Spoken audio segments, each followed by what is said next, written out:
নমস্কার। অধিকারী অ্যাস্ট্রোলজিতে সবাইকে স্বাগত জানাই। আমি জ্যোতিষ আচার্য বরুণ অধিকারী। আজ আলোচনা করব জুন 2024 তুলা রাশি তুলা লগ্ন অর্থাৎ লিব্রা সাইনের মানুষদের জন্য কেমন থাকতে চলেছে সেই সম্বন্ধে।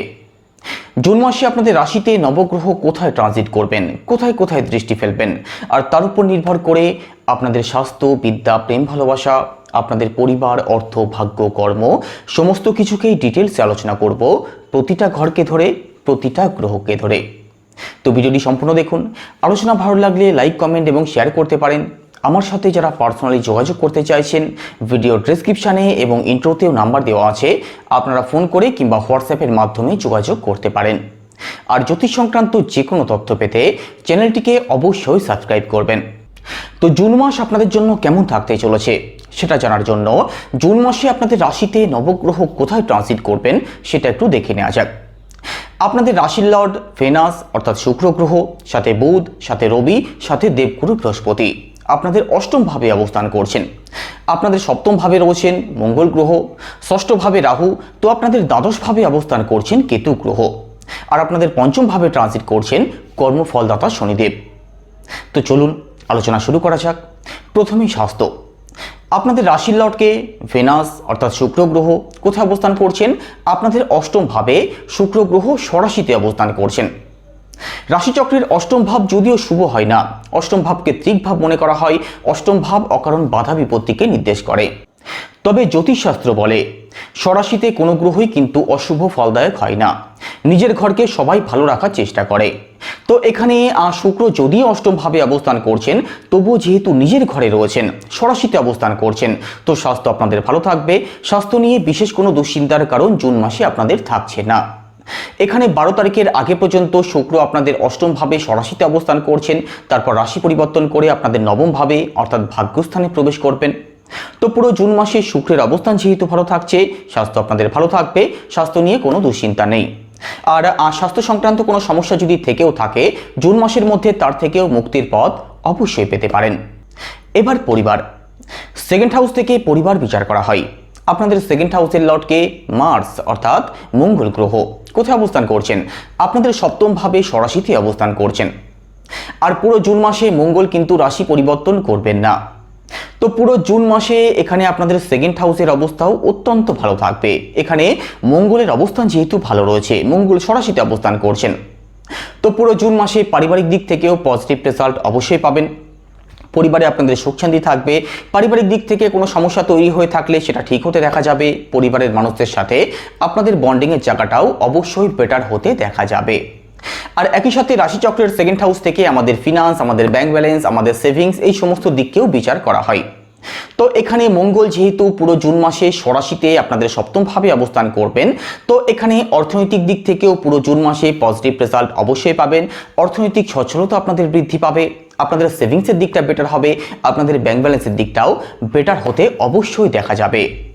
সুতরাং যে সমস্ত তুলারাশির মানুষেরা অর্থনৈতিক দিক থেকে প্রবলেমের মধ্যে রয়েছেন, জুন মাস আপনাদের জন্য ভালো থাকবে, তার পূর্ণ সম্ভাবনা থাকছে। আপনাদের থার্ড হাউসের লর্ডকে জুপিটার অর্থাৎ দেবগুরু বৃহস্পতি কোথায় অবস্থান করছেন?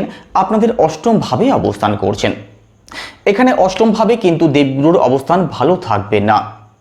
তো থার্ড হাউসের দিক থেকে একটু নেগেটিভ ফল জুন মাসে আপনাদের প্রাপ্তি হতে পারে।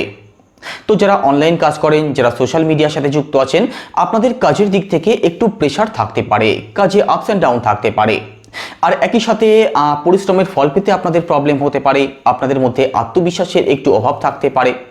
তো এই সমস্ত দিক থেকে আপনাদেরকে একটু সিরিয়াস থাকতেই হবে। আর একই সাথে আপনার ছোট ভাই বোন, আপনার কাছের আত্মীয় স্বজন, আপনার পাড়া প্রতিবেশী এদের সাথেও যাতে অকারণ দ্বন্দ্ব বিবাদে জড়িয়ে না পড়েন, সেই দিকটাও বিশেষভাবে লক্ষ্য রাখবেন। কারণ থার্ড হাউসের লর্ড দেবগুরু বৃহস্পতি যেহেতু অষ্টম ভাবে অবস্থান করছেন, অকারণ দ্বন্দ্ব বিবাদের পরিস্থিতি কিন্তু তৈরি হতে পারে। এছাড়া অকারণ পরিশ্রম কিন্তু আপনাদের হতে পারে, অকারণ ট্রাভেল হতে পারে। তো যে কোনো কাজ ভাবনা চিন্তা করে তবেই করবেন, না হলে কিন্তু বেকার পরিশ্রম আপনাদের হতে পারে। এবার প্রপার্টি। ফোর্থ হাউস থেকে প্রপার্টি বিচার করা হয়। আপনাদের ফোর্থ হাউসের লর্ডকে শনিদেব কোথায় অবস্থান করছেন? আপনাদের ফিফথ হাউসে ষড়াশিতে অবস্থান করছেন। আর ষড়াশিতে প্রথমেই বলেছি যে কোনো গ্রহই শুভ ফলদায়ক হয়ে থাকেন। বিশেষ করে শনিদেব ষড়াশিতে অত্যন্ত শুভ ফলদায়ক হয়ে থাকেন। তো শনিদেব যেহেতু ষড়াশিতে অবস্থান করছেন, প্রপার্টি সংক্রান্ত দিক থেকেও জুন মাসে পজিটিভ রেজাল্ট অবশ্যই পাবেন। প্রপার্টির দিকটা আপনাদের অত্যন্ত ভালো থাকবে। পুরো জুন মাসের মধ্যে প্রপার্টি সংক্রান্ত কোনো ডিল যদি ফাইনাল করতে চান, প্রপার্টি সেল পারচেজ যদি করতে চান, অবশ্যই করতে পারেন। পুরো প্রপার্টির দিকটা আপনাদের অত্যন্ত ভালো থাকছে। ঘর পরিবারে কিছু রেনোভেশন যদি করতে চান, সেটাও কিন্তু করতে পারেন, তার জন্যেও ভালো সময় থাকবে। তো পুরো জুন মাসের মধ্যে গাড়ি, ফ্ল্যাট, বাড়ি যদি ক্রয় করতে চান, অবশ্যই করতে পারেন। আর একই সাথে রাশিচক্রের 4th হাউস থেকে আমাদের মাকেও বিচার করা হয়। তো এখানে 4th হাউস যেহেতু ভালো থাকবে পুরো জুন মাসে, তো মাতৃপক্ষ আপনাদের ভালো থাকবে। আপনার মা স্বাস্থ্য হোক, কেরিয়ার হোক, অথবা যে কোনো দিক থেকেই পজিটিভ রেজাল্ট অবশ্যই পাবেন পুরো জুন মাসে। আর একই সাথে আপনার মায়ের বন্ডিংয়ের জায়গাটাও বেটার থাকবে কিংবা বেটার হতে দেখা যাবে। এবার এডুকেশন, তুলা রাশির বিদ্যার্থী যারা আছেন, আপনাদের জুন মাসে এডুকেশনের জায়গাটাও কিন্তু বেটার থাকবে। কারণ শনিদেব আপনাদের পঞ্চম ভাবে ষড়াশিতে অবস্থান করছেন, আর রাশিচক্রের পঞ্চম ভাব থেকে জ্ঞান বুদ্ধিকেও বিচার করা হয়। সুতরাং পুরো জুন মাসের মধ্যে তুলা রাশির বিদ্যার্থীদের মধ্যে জ্ঞান বুদ্ধির বিকাশ ঘটতে দেখা যাবে। পড়াশোনার প্রতি সিরিয়াসনেস থাকবে। পড়াশোনাকে কিভাবে আরও বেটার করা যায়, সেই চেষ্টা তুলা রাশির বিদ্যার্থীদের মধ্যে অবশ্যই লক্ষ্য করা যাবে। কারণ শনিদেব আপনাদের চতুর্থ এবং পঞ্চম উভয় ভাবেরই অধিপতি। তো এখানে শনিদেবের অবস্থান যেহেতু ষড়াশিতে অত্যন্ত ভালো রয়েছে, তো পড়াশোনা আপনাদের ভালো চলবে। পড়াশোনা নিয়ে বিশেষ কোনো দুশ্চিন্তার কারণ থাকছে না। আর পড়াশোনার দিক থেকে যারা অত্যাধিক কোনো সমস্যা ফেস করছিলেন, কোনো প্রবলেম ফেস করছিলেন, আপনাদের জন্যও জুন মাস পজিটিভ থাকবে। পুরো জুন মাসের মধ্যে কোনো এক্সাম যদি থাকে অথবা কোনো কম্পিটিশনে যদি অংশগ্রহণ করে থাকেন, সেক্ষেত্রেও ভালো ফল করতে পারবেন, তারও কিন্তু পূর্ণ সম্ভাবনা থাকছে। এছাড়া পুরো জুন মাসের মধ্যে এডুকেশনাল কোনো পরিবর্তন যদি করতে চান, এডুকেশনাল অতি গুরুত্বপূর্ণ কোনো সিদ্ধান্ত যদি নেওয়ার থাকে, অথবা বাড়ি থেকে দূরে গিয়ে যারা পড়াশোনা করবেন ভাবছেন, আপনাদের জন্যও বিশেষ ভালো সময় থাকবে। তবে উচ্চশিক্ষার সাথে যারা যুক্ত আছেন, নবম ভাব থেকে উচ্চশিক্ষা বিচার করা হয়। তো এখানে নবম ভাবের লর্ড বুধ গ্রহ আপনাদের অষ্টম ভাবে অবস্থান করবেন মিড জুনের আগে পর্যন্ত। মিড জুনের আগে পর্যন্ত অষ্টম ভাবে কিন্তু বুধের অবস্থান ভালো থাকবে না, কারণ রাশিচক্রের অষ্টম ভাব শুভ হয় না। তো মিড জুনের আগে পর্যন্ত যারা পিএইচডি করছেন, যারা রিসার্চ করছেন, অথবা যারা উচ্চশিক্ষার সাথে যুক্ত আছেন, আপনাদের জন্য কিন্তু ভালো সময় থাকবে না। এই সময় পড়াশোনার প্রতি একটু সিরিয়াস থাকার চেষ্টা করবেন। তবে মিড জুনের পরবর্তী সময়টা আপনাদের জন্য ভালো থাকবে। এবার রিলেশন, পঞ্চম ভাব থেকে রিলেশন বিচার করা হয়। আপনাদের পঞ্চম ভাবের লর্ডকে শনিদেব কোথায় অবস্থান করছেন? পঞ্চম ভাবেই অবস্থান করছেন। তো এখানে রিলেশনের জায়গাটাও পুরো জুন মাসে আপনাদের কিন্তু ভালো থাকবে। আপনাদের রিলেশনের দিক থেকেও বিশেষ কোনো দুশ্চিন্তার কারণ থাকছে না। এছাড়া রিলেশনের দিক থেকে যাদের কোনো সমস্যা তৈরি হয়ে আছে, আপনাদের সমস্যা থেকে আপনারা মুক্তি পেতে পারেন। কারণ এখানে পঞ্চম ভাবের লর্ড শনিদেবের অবস্থান যেহেতু ভালো থাকছে, রিলেশনে যারা আছেন ওভারঅল রিলেশনের দিক থেকে পজিটিভ রেজাল্ট অবশ্যই পাবেন। আর একই সাথে রাশিচক্রের পঞ্চম ভাব থেকে সন্তানকেও বিচার করা হয়। এখানে সন্তান পক্ষ আপনাদের ভালো থাকবে। তো যে সমস্ত তুলা রাশির মানুষেরা সন্তানকে নিয়ে প্রবলেমের মধ্যে আছেন, তার থেকে জুলাই মাসে মুক্তির পথ পেতে পারেন। যারা ফ্যামিলি প্ল্যানিং করবেন ভাবছেন, ফ্যামিলি প্ল্যানিং অবশ্যই করতে পারেন। এখানে পঞ্চম ভাব ভালো থাকছে মানে সন্তান সুখ আপনাদের প্রাপ্তি হবে, তার পূর্ণ সম্ভাবনা থাকছে। এবার দাম্পত্য জীবন, সপ্তম ভাব থেকে দাম্পত্য জীবন বিচার করা হয়। আপনাদের সপ্তম ভাবের লর্ডকে মার্স অর্থাৎ মঙ্গল গ্রহ কোথায় অবস্থান করছেন? আপনাদের সপ্তম ভাবেই স্বরাশিতেই অবস্থান করছেন। এখানে সপ্তম ভাবে স্বরাশিতে যেহেতু মঙ্গল অবস্থান করছেন, পুরো জুন মাসে আপনাদের সপ্তম ভাব অত্যন্ত মজবুত থাকবে। কারণ পুরো জুন মাসে মঙ্গল গ্রহ কোনো রাশি পরিবর্তন করবেন না। তো এখানে আপনাদের সপ্তম ভাব যেহেতু ভালো থাকছে, দাম্পত্য জীবন আপনাদের অতি উত্তম থাকবে। দাম্পত্য জীবনের দিক থেকে পজিটিভ রেজাল্ট অবশ্যই পাবেন। দাম্পত্য সংক্রান্ত যে কোনো প্রকার সমস্যা থেকে মঙ্গল গ্রহ আপনাদেরকে মুক্তির পথ অবশ্যই দেখাবেন।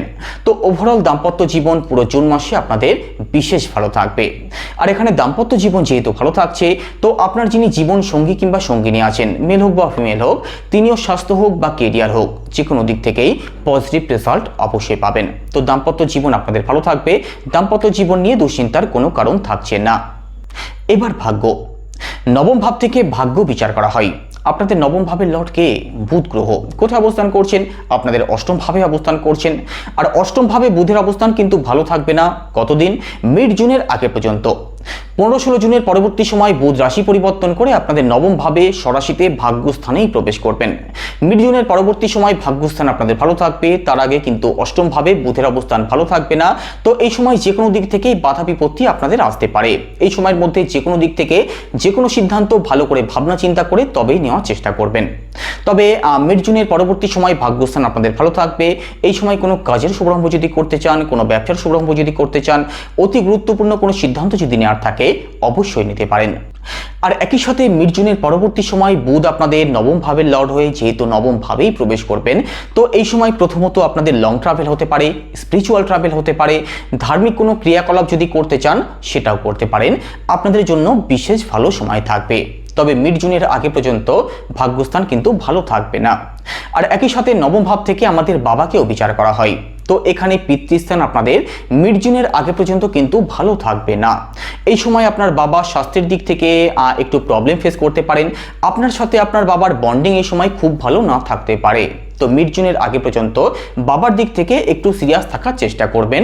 তবে মিড জুনের পরবর্তী সময় পিতৃস্থান আপনাদের ভালোই থাকবে। এবার কেরিয়ার। দশম ভাব থেকে কেরিয়ার বিচার করা হয়। আপনাদের দশম ভাবের লর্ডকে চন্দ্র, আর চন্দ্রপতি 2.25 দিন অন্তর রাশি পরিবর্তন করেন। তো তুলা রাশির মানুষদের কর্মজীবনের দিক থেকে একটা প্রবলেম তো থেকেই যায়।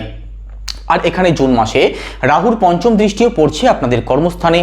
তো এখানে কাজের দিক থেকে একটু উটকো ঝামেলায় জড়িয়ে পড়ার সম্ভাবনা আপনাদের থাকছে। তবে কাজ আপনাদের অবশ্যই ভালো চলবে। কাজের দিক থেকে অ্যাডভান্স লেভেলের চিন্তাভাবনা আপনাদের মধ্যে থাকবে। আপনি নিজের মতো করে কাজ করতে পছন্দ করবেন, আর যার জন্যে আপনার কলিগ, আপনার বসের সাথে কিন্তু কোনো ঝামেলায় জড়িয়ে যাতে না পড়েন সেই দিকটাও আপনাদেরকে মাথায় রাখতে হবে। আর জুন মাসে কাজ পরিবর্তন করার একটা চিন্তাভাবনাও কিন্তু আপনাদের মধ্যে লক্ষ্য করা যেতে পারে।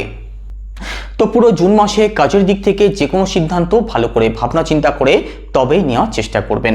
তবে কাজ আপনাদের ভালো চলবে সে বিষয়ে কোনো সন্দেহ থাকছে না। আর একই সাথে যে সমস্ত তুলা রাশির মানুষেরা চাকরির চেষ্টায় আছেন, নতুন কাজ যারা খোঁজ করছেন, এখানে মিড জুনের পরবর্তী সময়টা আপনাদের জন্য ভালো থাকবে। মিড জুনের আগে পর্যন্ত ভাগ্যের সাপোর্ট যেহেতু থাকছে না, এই সময়টা আপনাদের জন্য একটু চ্যালেঞ্জিং হতে পারে। এবার ব্যবসা। সপ্তম ভাব থেকে ব্যবসা বিচার করা হয়। আপনাদের সপ্তম ভাবের লর্ডকে মঙ্গল গ্রহ কোথায় অবস্থান করছেন? আপনাদের সপ্তম ভাবেই অবস্থান করছেন। তো সপ্তম ভাব তো ভালো থাকছে, তবে ব্যবসার কারক বুধের অবস্থান মিড জুনের আগে পর্যন্ত ভালো থাকবে না। এই সময় বুধ আপনাদের অষ্টম ভাবেই অবস্থান করবেন। তো মিড জুনের আগে পর্যন্ত ব্যবসার দিক থেকে একটু প্রবলেম আপনাদের ফেস করতে হতে পারে। ব্যবসাতে আপ অ্যান্ড ডাউন থাকতে পারে। তো এই সময়টা ব্যবসার দিক থেকে একটু সিরিয়াস থাকার চেষ্টা করবেন। তবে মিড জুনের পরবর্তী সময় ব্যবসা আপনাদের অবশ্যই ভালো চলবে। আর একই সাথে ডেইলি ইনকাম এবং পার্টনারশিপের সাথে যারা যুক্ত আছেন, আপনাদের জন্যও পুরো জুন মাস অত্যন্ত ভালো থাকবে, সপ্তম ভাব যেহেতু ভালো থাকছে। তো এই ছিল আজকের আলোচনা। এখানেই শেষ করব। সবাই ভালো থাকবেন। নমস্কার।